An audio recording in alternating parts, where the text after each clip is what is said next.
하나님 말씀 보겠습니다. 요한복음 20장 1절부터 9절인데 제가 1절부터 10절까지만 읽어드리겠습니다. 안식 후 첫날 일찍이 아직 어두울 때에 막달라 마리아가 무덤에 와서 돌이 무덤에서 옮겨진 것을 보고 시몬 베드로와 예수께서 사랑하시던 그 다른 제자에게 달려가서 말하되 사람들이 주님을 무덤에서 가져다가 어디 두었는지 우리가 알지 못하겠다 하니 베드로와 그 다른 제자가 나가서 무덤으로 갈새 둘이 같이 다름질하더니 그 다른 제자가 베드로보다 더 빨리 달려가서 먼저 무덤에 이르러 굽이로 세마포 놓인 것을 보았으나 들어가지는 아니하였더니 시몬 베드로는 따라와서 무덤에 들어가 보니 세마포가 놓였고 또 머리를 쌌던 수건은 세마포와 함께 놓이지 않고 딴 곳에 쌌던 대로 놓여 있더라. 그때야 무덤에 먼저 갔던 그 다른 제자도 들어가 보고 믿더라. 그들은 성경에 그가 죽은 자 가운데에서 다시 살아나야 하리라 하신 말씀을 아직 알지 못하더라. 이에 두 제자가 자기들의 집으로 돌아가니라. 아멘. 오늘 본문은 예수님이 죽은 자 가운데에서 분명히 살아나셨다라는 것을 기술하고 있습니다. 주님은 성경대로 죽으시고 예수님은 성경대로 부활하셨습니다. 예수님은 역사적이며 육체적으로 부활하셨습니다. 죽은 지 3일 만에 부활하셔서 잠자는 자들의 첫 열매가 되셨습니다. 사망 권세를 깨뜨리시고 신령한 몸으로 다시 살아나셨습니다. 그러면 이렇게 주장하고 확신할 수 있는 증거가 있습니까? 말씀 가운데에서 예수님의 부활을 확신할 수 있는 증거들을 하나하나 살펴보도록 하겠습니다. 예수님은 금요일 오후에 십자가에서 운명하셨습니다. 그 다음 날이 안식일이었고요. 그리고 안식 후 첫날이 되었습니다. 즉 예수님이 돌아가신 지 3일째 되는 날 새벽이 다가왔습니다. 막달라 마리아라는 여자가 예수님의 무덤을 찾아온 것입니다. 이 여인은 과거에 귀신이 들렸던 여인이었는데 예수님께서 그를 불쌍히 여기사 그 여자를 고쳐주셨습니다. 그래서 예수님에 의해서 고침을 받은 정말 은혜스러운 그런 여자였습니다. 그 이후로 줄곧 예수님을 쫓아다니며 그 주님을 정말 잘 섬겼던 사람입니다. 이 여인이 새벽에 그의 무덤을 찾은 것은 아마도 핍박자였던 유대 종교 지도자들을 피하여서 모르게 아침 일찍 왔을 것이라고 보는 것입니다. 그리고 예수님을 사랑하는 마음으로 그의 시체에 향유를 발라 드리기 위해서 아침 일찍 왔습니다. 무덤에 도착해 보니 염려했던 무덤을 막고 있던 큰 돌이 옮겨져 있었습니다. 이것은 장정 몇 사람이 옮겨야 겨우 움직일 수 있는 큰 돌이었는데 그것이 이미 옆으로 옮겨져 있었던 것입니다. 무덤이 열려 있으니까 그 여인의 판단은 예수님의 시체를 누가 훔쳐갔구나 이런 생각에 빨리 달려가서 베드로와 요한에게 이 사실을 알려주었습니다. 여인으로부터 무덤의 돌이 옮겨졌다는 이야기를 들은 두 제자는 곧장 무덤으로 달려갔습니다. 아무래도 베드로보다 요한이 훨씬 더 젊었으니까 무덤까지 빨리 달려갈 수 있었던 것 같습니다. 일찍 무덤에 도착했던 요한은 무덤 안으로 들어가지 않았고 후에 도착한 베드로가 먼저 무덤 안으로 들어갔습니다. 거기에 예수님의 시체는 없었고 머리를 쌌던 수건과 몸을 쌌던 세마포는 그대로 따로따로 놓여져 있었습니다. 요한도 그제서야 이것을 확인해 보고 믿었다라고 성경은 말해주고 있습니다. 하지만 이들은 주님이 이전에 말씀하셨던 당신의 죽음과 부활에 관한 예언하고는 연결시키지를 못하였습니다. 무슨 말인가 하면은 예수님의 무덤이 비어 있는데도 불구하고 예수님께서 이전에 자기는 죽은 자 가운데서 다시 살아난다, 부활한다 하는 그 말씀하고 서로 연결시켜서 빈 무덤을 이해하지 못하였다. 그런 얘기입니다. 여기에 그리스도께서 평소에 말씀하시던 대로 나는 죽어도 다시 살아나리라. 즉 부활을 확신할 수 있는 증거물들이 있다는 것입니다. 첫 번째 증거물이 바로 빈 무덤이고 두 번째는 수건과 세마포입니다. 당시의 상황으로 본다면 무덤을 지키고 있던 2명의 보초병이 있었기 때문에 시체가 도적질 당하기는 불가능해 보입니다. 만약 도적질 당했다면 서너 명의 장정들이 같이 와서 이 무덤의 돌을 옮겨야 하는데 돌이 이처럼 가지런히 옮겨지지는 않았을 것입니다.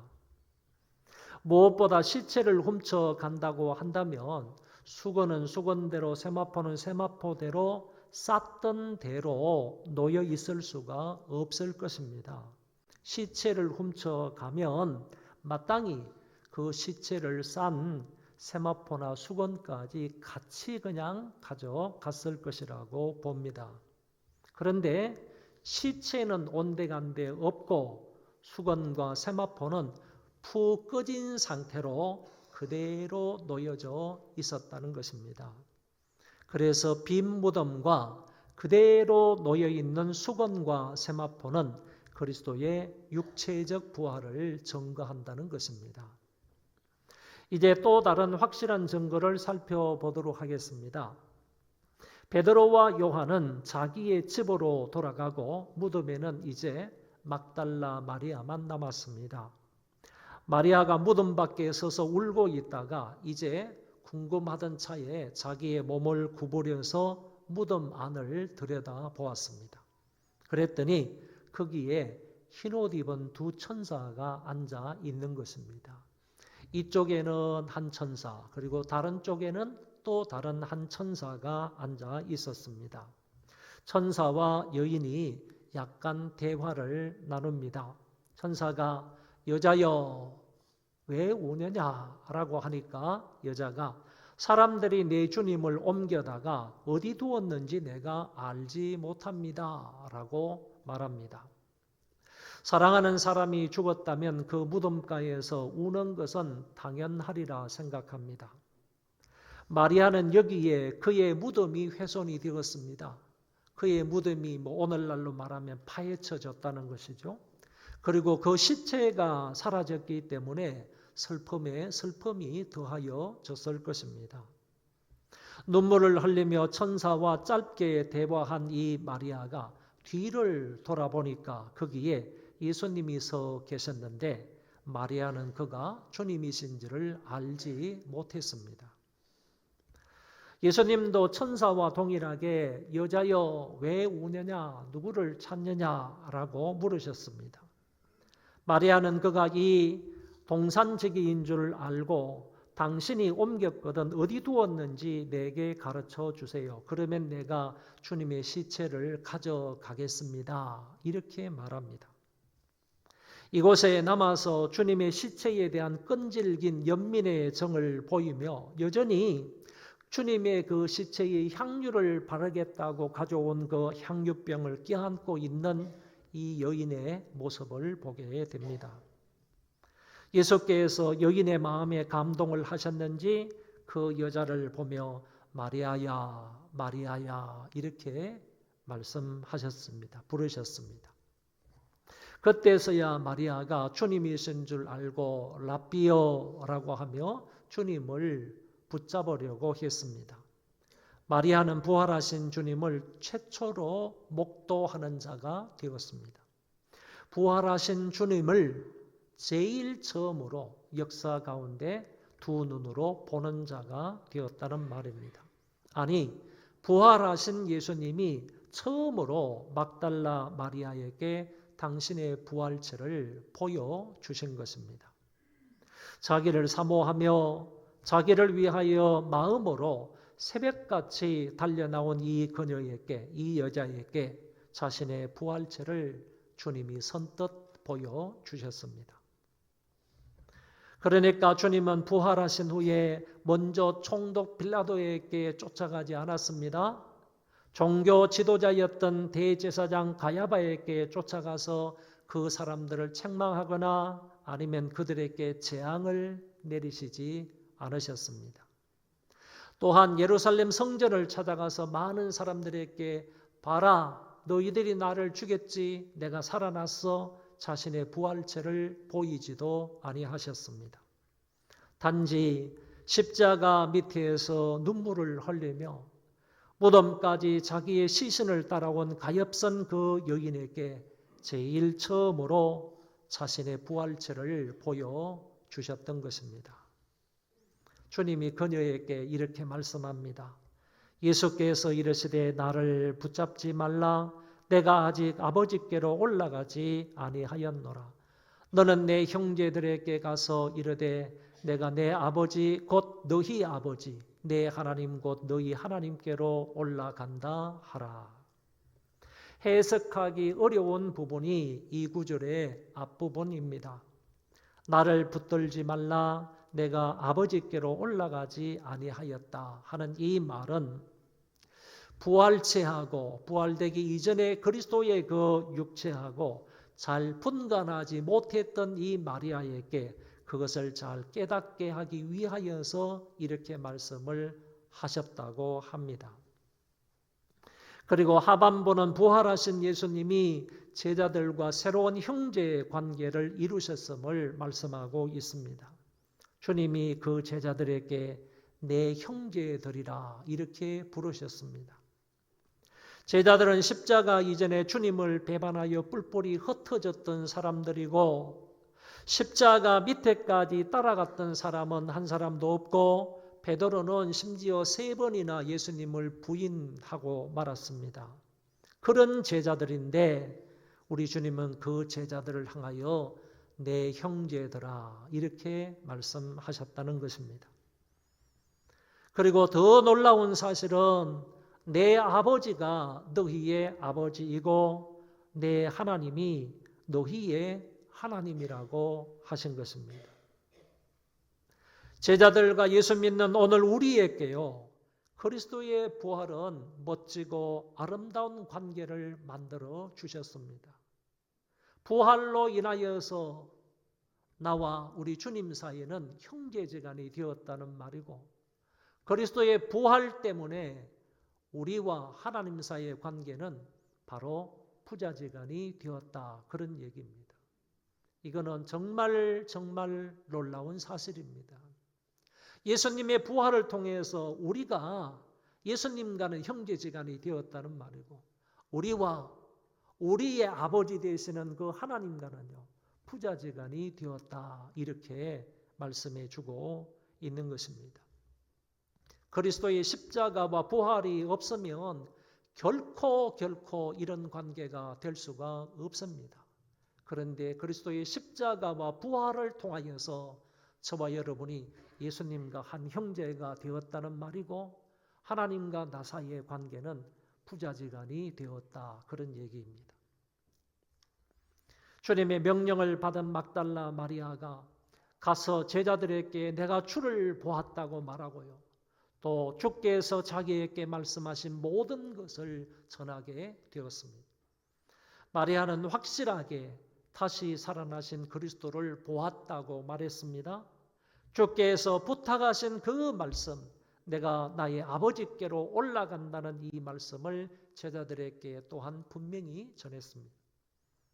이 문단에서 무엇으로 그리스도의 부활이 역사적 사실임을 확인할 수가 있겠습니까? 그것은 예수님의 시체는 도적당한 것이 아니라는 것입니다. 더 나아가서 심지어 예수님의 그 시체를 천사들이 다른 곳으로 옮긴 것도 아니라는 말입니다. 또한 예수님의 그 시체가 영적으로, 단순히 영적으로 살아난 것도 아니라는 말입니다. 예수님은 육체적으로 부활을 하셨습니다. 예수님은 또한 영적으로 부활을 하심으로 그 자신의 부활의 몸을 막달라 마리아에게 보여주셨고, 그 부활체를 보았던 마리아는 제자들에게 가서 분명하게 얘기합니다. 내가 부활하신 주님을 만났다. 내가 부활하신 그 주님을 보았다라고 제자들에게 확실하게 말했습니다. 이것이 바로 그리스도의 부활이 확실한 역사적 사실임을 증명하는 것입니다. 그리스도의 부활에 대한 또 다른 확실한 증거를 살펴보도록 하겠습니다. 시간이 많이 지나서 안식 후 첫날 저녁이 되었습니다. 예수님이 만약 안식 후 첫날 새벽에 부활을 하셨다면 부활하신 지 적어도 한 12시간 정도 지난 때였습니다. 그날 저녁에 제자들이 유대인들이 두려워서 모인 곳에 문들을 잠그고 숨어서 있었습니다. 그런데 그 시간에 주님이 잠긴 문 안으로 스르르 나타나셨습니다. 예수님이 공간을 초월하시고 스르르 나타나셔서 너희에게 평강이 있을지어다 라고 하셨습니다. 그리고 못에 찔린 손과 창에 찔린 옆구리를 친히 보여주셨습니다. 이것은 예수님이 분명히 돌아가셨다 하는 것을 말해주고 있고, 뿐만 아니라 동시에 이것은 예수님께서 죽은 자 가운데서 다시 살아나셨다 하는 것을 동시에 보여주는 말씀이 바로 이 말씀입니다. 주님의 부활체를 보여주신 것인데, 이것은 마리아에게 보이신 것보다 더 구체적인 육체적 부활을 증거하는 그런 말씀이 됩니다. 주님이 살아나시되 영적으로만 아니라 육체적으로도 살아나셨다는 것을 손과 옆구리를 보이시면서 주님이 말씀하신 것입니다. 본문에서 계속하여 예수님은 아버지께서 나를 보내신 것 같이 나도 너희를 보내노라고 하셨습니다. 이는 예수님의 대리자로서 이제 너희를 복음 전파자로 세상에 파송한다는 말씀입니다. 그리고 그들을 향하여 숨을 내쉬며 성령을 받으라고 하셨습니다. 명령 수행을 위하여서 반드시 성령 충만이 필요하기 때문에 그들에게 성령을 받으라고 하신 것입니다. 또한 너희가 누구의 죄를 사하면 사하여질 것이요 누구의 죄든지 그대로 두면 그대로 있으리라고 주께서 말씀하셨습니다. 이는 회개하고 믿을 때, 너희들이 예수 그리스도를 알고 믿을 때에 죄 용서를 받는다 하는 사실을 사람들 앞에 선포하라는 얘기입니다. 예수님이 과거에 너희가 땅에서 풀면 하늘에서도 풀리리라, 땅에서 매이면 하늘에서도 매인다, 땅에서 풀면 하늘에서도 풀린다 하는 사실을 말씀하셨는데, 그 말씀이나 너희가 누구의 죄든지 사하면 사하여질 것이다 하는 말씀은 동일한 의미의 말씀입니다. 이 문단에서도 주님은 자신의 부활체를 보여주셨습니다. 즉 문이 닫혀 있음에도 불구하고 물리적인 공간을 초월하여 방 안으로 들어오실 수 있는 분은 분명히 부활하신 주님이시기에 가능했다라는 것입니다. 이제 주님은 이전과 다른 신령한 몸을 가지셨습니다. 이전에는 주님이 마땅히 하나님의 아들이시기는 하지만은 물리적 공간을 마음대로 그냥 초월해서 통과하시고 가서 계시고 이런 부분들은 없었습니다. 그러나 부활하신 그 주님의 몸은 이제 신령한 몸이 되어서 어디든지 다 제약을 받지 아니하시고 가실 수 있는 신령한 몸이 되셨다, 그런 얘기입니다. 그리고 제자들에게 친히 못에 찔린 두 손가요 그리고 창에 찔린 옆구리를 보여주심으로 죽으시고 다시 살아나신 것을 보여주셨습니다. 이런 것들은 분명히 주님의 부활을 확증하는 것입니다. 예수님의 부활을 확정하는 마지막 사건은 도마에게서 찾을 수 있습니다. 유대인들이 두려워서 문을 잠그고 있었던 그 모임에 도마는 참석하지 않았습니다. 그때 참여하였던 제자들이 참석하지 않았던 도마에게 찾아가서 이렇게 말합니다. 우리가 주님을 보았다. 우리가 부활하신 예수님을 보았다. 라고 말해줍니다. 이 이야기를 들은 도마가 이렇게 말합니다. 내가 그의 손에 못자국을 보며 내 손가락을 그 못자국에 넣으며 내 손을 그 옆구리에 넣어보지 않고는 믿지 아니하겠노라. 이 말씀은 우리가 읽은 이 한글 성경보다도 원문 성경에는 더욱더 강한 부정어로 되어 있습니다. 예수님의 부활체를 보고 두 눈으로 똑똑히 보고 내가 그 부활체를 만져보지 않고는 나는 결코 믿지 않겠다. 그러면서 강하고 완고하게 부정하는 말입니다. 강하고 완고하게 부정하는 말씀이 바로 믿지 아니하겠노라. 부정어를 두 번 써서 강한 긍정을 말해주고 있는 것입니다. 8일이 지나서 어느 날에 제자들이 함께 모여 있었습니다. 여기에 8일이라는 말은 만 7일째를 가리키는 단어입니다. 다시 말해서 8일이라고 할 때에는 안식 후 첫날을 두 번 셈을 하는 것입니다. 자, 오늘이 주일입니다. 안식 후 첫날이 나중에 바뀌어서 주일이 되는 거죠. 예수님이 안식 후 첫날 부활하셨잖아요. 부활하셨습니다. 그게 주일이 된단 말이에요. 그러니까 주일은 그리스도의 부활을 기념하는 날이 되는 거예요. 좀 더 확장해서 말하면 그리스도의 구속의 완성을 기념하는 날이 오늘날 우리가 지키고 있는 주일이에요. 그리스도께서 부활하신 날이 안식 후 첫날이란 말이죠. 이때부터 셈을 한번 해보세요. 월요일부터 셈을 하면 첫날입니다. 그러면 1일, 그 다음에 월요일, 화요일, 수요일, 목요일, 금요일, 토요일, 그 다음 안식 후 첫날이 되니까 일요일, 주일이 되는 거예요. 이렇게까지 셈을 하면 8회, 8일째가 되는 것이고, 이것을 가만히 생각하면 안식 후 첫날이에요? 주일이에요? 월요일까지 가야 하루이지 않습니까? 만 하루이지 않습니까? 이렇게 계산을 하게 되면 다음 안식일까지는, 안식 후 첫날까지는 바로 만 7일이 된다. 그런 얘기입니다. 그래서 만 7일이라는 말을 여기에서 쓰면서 이 7일은 만 7일째는 예수님이 부활하신 후 그 다음 주일을 말하는 것이다. 이렇게 이해할 수가 있습니다. 예수님이 여기에 안식 후 첫날에 부활하셨습니다. 첫날에 했습니다. 그 다음 안식 후 첫날이 되면 그날에 바로 7일째가 되고 이렇게 7일째를 다 같이 합하게 되면 8일째가 되는데 이때 문들이 닫혀 있었을 때 제자들은 지금 모여 있어요. 문들이 다 닫혀 있어요.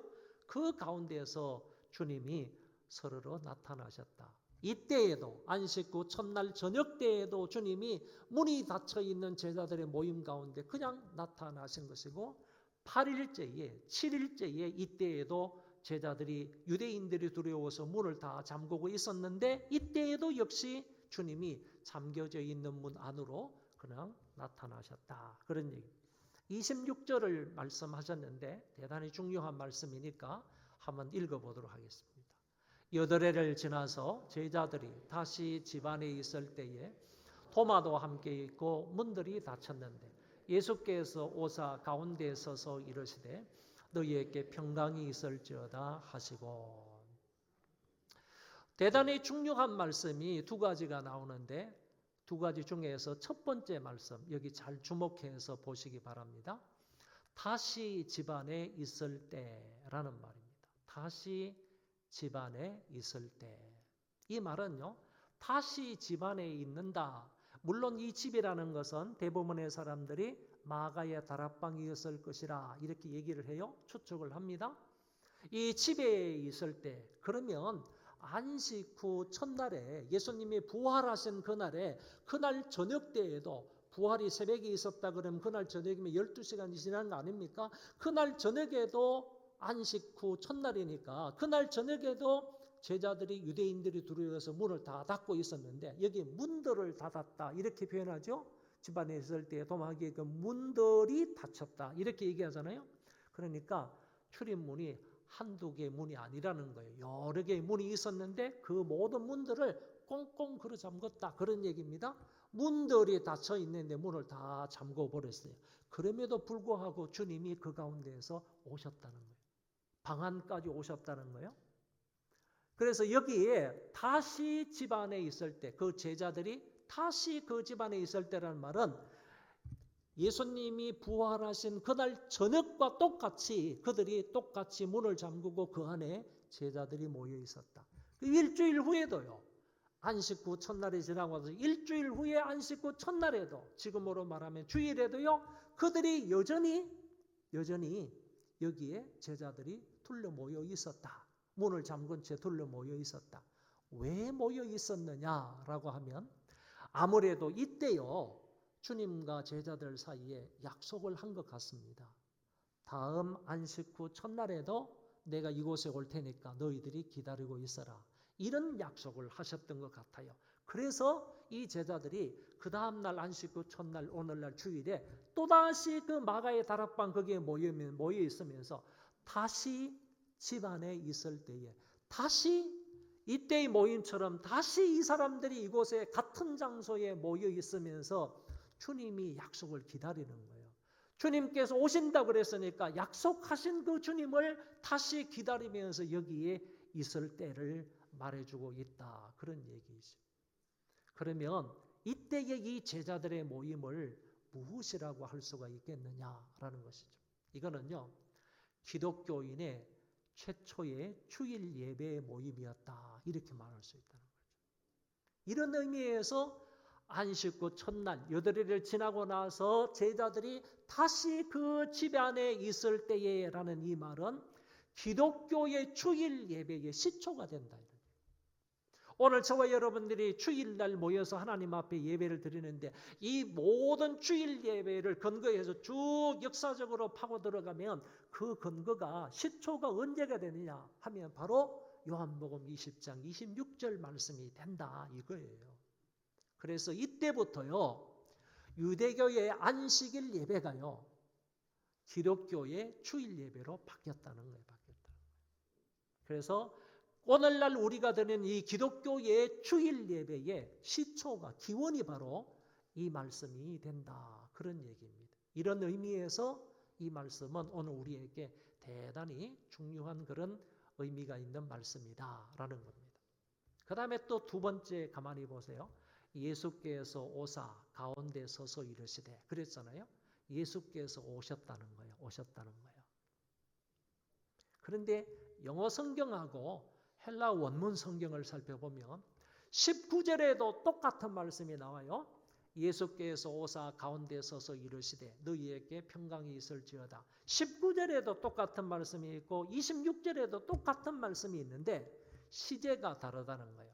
19절에 예수께서 오사 Jesus came이라고 되어 있어요. Jesus came and stood 이렇게 되어 있기 때문에 Jesus came이라는 말은 come 뭐 이런 거 있잖아요. 그렇죠? 그러니까 미안합니다. 죄송해요. 예수께서 오사 그랬을 때 19절은 과거를 쓴다는 거예요. 과거의 어떤 단회적인 한 사건을 취급하는 거예요. 그런데 여기에서는 예수께서 오사 이 말은 came을 쓰는 것이 아니라 come을 쓰는 거예요. 예수께서 지금 현재 오시다는 거예요. 예수께서 지금 와 계시다는 거예요. 와 계시는데 현재어를 쓸 때는요. 어떤 의미가 있는가 하면 예수님께서 지금 이 다락방에 모이는 제자들 가운데서 오셨다. 이 말의 의미도 되지만 계속적인 의미가 있다는 거예요. 현재 계속적인 의미가 있다는 거예요. 지금 와 계시지만 와 계신 그 예수님은 앞으로도 오시고 계신다. 앞으로도 계신다. 앞으로도 와 계신다. 이런 의미를 가지고 있다는 얘기죠. 무슨 얘기를 하려고 하는 겁니까? 제자들이요. 여기에서 첫째 주일날 예수님으로부터 약속을 듣고요. 다음 안식일에, 다음 주일에도 모이자. 이런 약속의 말씀을 듣고요. 이 제자들은 지금 기다리는 거예요. 모여 있어요. 다시 그 집안에 모여 있는 거예요. 주님의 약속, 주님께서 오신다고 하셨으니까 그 오신다고 하신 약속을 여기에서 기다리고 있는 거예요. 기다리고 있을 때 주님께서 오셨어요. 그 가운데 서셔서 주님께서 동일하게 말씀하셨어요. 오신 그 주님은요, 여기에서 단회적으로 끝나는 게 아니라 계속적으로 오신다는 얘기예요. 오늘 우리가 주일 예배를 드리잖아요. 먼저 주일 예배 드리면서 이 한 시간에도요, 제자들처럼요, 주님께서 약속하신 대로 우리 이 모임에, 예배 모임에 주님께서 오시기를 기다리는 거예요. 임재하시기를 기다리는 거예요. 이런 것을 말해주고 있다는 얘기죠. 그러니까 과거에 주님께서 그 모임에 참여하시고 그 모임을 통해서 영광을 받으시고 예배를 받으시고 그것으로 끝난 게 아니라 오늘 동일하게요. 우리가 주일 예배로 모이고 있으면 그분께서 예수님께서 come 하신다는 거예요. 우리 가운데 임재하신다는 거예요. 이거를 현재적인 시제로 표현함을 우리에게 가르쳐 주셨다는 거예요. 우리의 모임은요, 우리만의 모임이 아닙니다. 예수 그리스도께서 임재하여 계시는 거예요. 예수님께서 이곳에 임재하여 계시는 거예요. 우리의 예배를 받으시는 거예요. 그리고 그분은 우리의 예배의 대상이십니다. 그러니까 우리가 이런 믿음으로 예배해야 한다 하는 사실도 여기에서 가르쳐주고 있다는 겁니다. 그래서 여기 중요한 점이 다시 집안에 있을 때에 이 말씀하고 예수께서 오사 하는 이 말이 그래서 중요하다 하는 것을 여러분들에게 말씀을 드립니다. 이어서 주님이 도마에게 이렇게 얘기해요. 내 손가락을 이리 내밀어 내 손을 보고 내 손을 내밀어 내 옆구리에 넣어보라. 그리하여 믿음 없는 자가 되지 말고 믿는 자가 되라. 이 도마가 그랬잖아요. 주님 오시면 내가 이 손가락으로 주님이 이 손바닥에 이 구멍 뚫린 이 손바닥에 손을 넣어보고 옆구리 뚫린 거, 이 뻥 뚫려 있는 옆구리에 손을 넣어보지 않고는 내가 결코 믿지 않겠다. 강한 이중적인 부정을 썼다고 그랬지 않습니까? 절대로 내가 믿지 못하겠다. 이렇게 말하던 이 도마가요. 예수님께서 딱 오셔가지고 평안하냐 그러면서 딱 보여주실 때요. 그냥 이렇게 말할 수밖에 없는 거예요. 믿을 수밖에 없는 거죠. 이 도마가 위대한 신앙 고백을 합니다. 이 신앙 고백을 한번 다 같이 읽어볼게요. 시작. 주여 나의 주님이시요 나의 하나님이시니이다. 여러분 이 도마의 이 고백을 우리가 읽었는데 예수님에 대한 신앙 고백을 읽었어요. 그런데 제자들의 신앙 고백이 성경에 많이 나오는데요. 가장 위대한 신앙 고백이 도마의 신앙 고백이에요. 베드로도요. 주님에 대한 신앙 고백을 나의 주님이시고 그리스도시요 살아계신 하나님의 아들이십니다. 이렇게 고백했어요. 베드로조차도요. 예수님을 하나님의 아들로는 고백을 했는데 이 도마는요. 예수님을 하나님이십니다. 이렇게 고백했다니까요. 주님을 하나님으로 신앙 고백한 사람은 성경에요. 도마밖에 없어요. 제자들 가운데 도마밖에 없어요. 정말로 위대한 신앙 고백을 여기에서 했다라는 것입니다. 그럼에도 불구하고요. 이렇게 고백한 그 도마에게 주님이 이렇게 말씀하세요. 예수께서 이르시되 너는 나를 본고로 믿느냐? 보지 못하고 믿는 자들이 복되도다. 내가 내 이 부활체를 보고 본 것 때문에 네가 믿느냐? 이 구멍 뚫린 손바닥을 봄으로 네가 믿느냐? 구멍 뚫린 내 옆구리를 직접 봄으로 믿느냐? 이 가시체에 이렇게 걸쳐있고 찍혀있는 내 이마를 봄으로써 네가 믿느냐? 이 채찍에 맞아가지고 살점이 떨어져 나간 이 내 덩어리를 봄으로써 네가 믿느냐? 봄으로써 믿는 것을 말하지 않고 여기에서 말씀하는 거는요. 보니까 네가 믿느냐? 그게 아니라 사실은 오늘 우리의 향해서는요. 들음으로써 믿어야 된다는 거죠. 그러니까 봄으로 믿는 시대는 지나갔어요. 예수님 시대는 이미 지나갔어요. 그 시대는 지나갔어요. 그런데 우리는 지금 어떤 믿음을 가져야 되는 겁니까? 들음으로 믿는 거예요. 들음으로. 그 당시는 이 도마는요. 봄으로 믿었지만은 봄으로 믿는 시대는 지금 다 지나갔고요. 예수님 시대가 아니잖아요. 예수님 살아계시는 시대가 아니잖아요. 지나갔어요. 봄으로 믿는 시대가 아니라요. 듣는 것으로 믿는 시대입니다.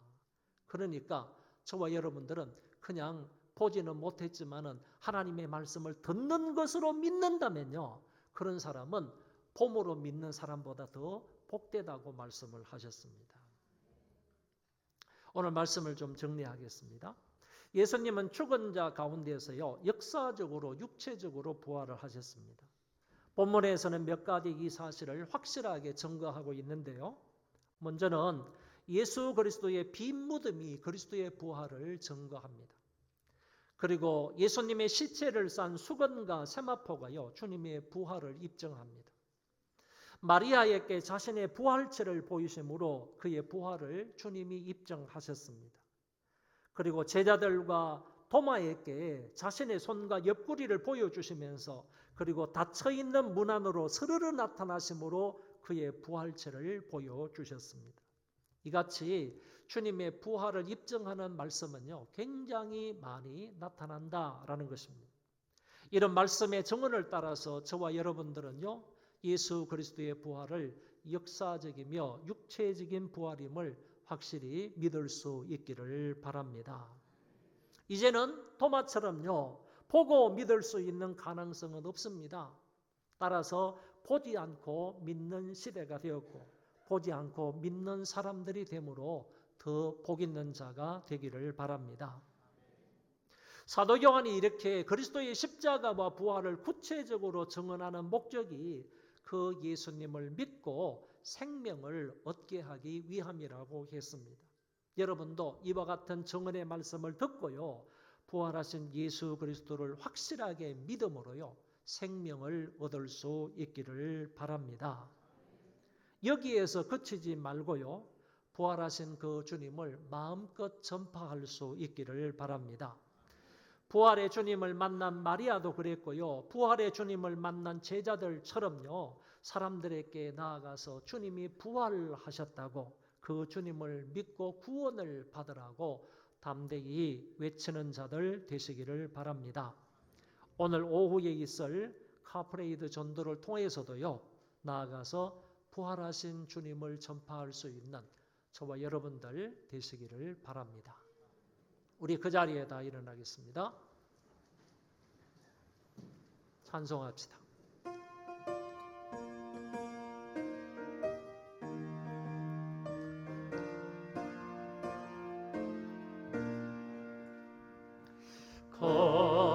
거짓못 가두네 예수 내 구주 우리를 살리네 예수 내 주 원수를 다 이기고 무덤에서 살아나셨네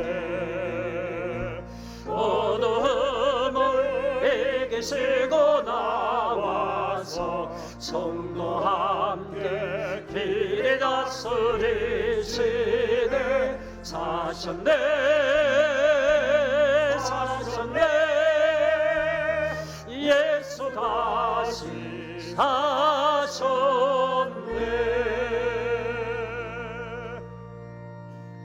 부활의 첫 열매가 되시는 주 예수 그리스도의 은혜와 독생자를 이 땅에 우리를 위하여 보내주신 하나님 아버지의 그 만극하신 사랑하심과 성령님의 교통하심이 그리스도의 죽음과 부활을 확실하게 믿고 전파하기를 원하는 모든 권속들과 소망 교회 위에 이제로부터 영원토록 함께 있을지어다.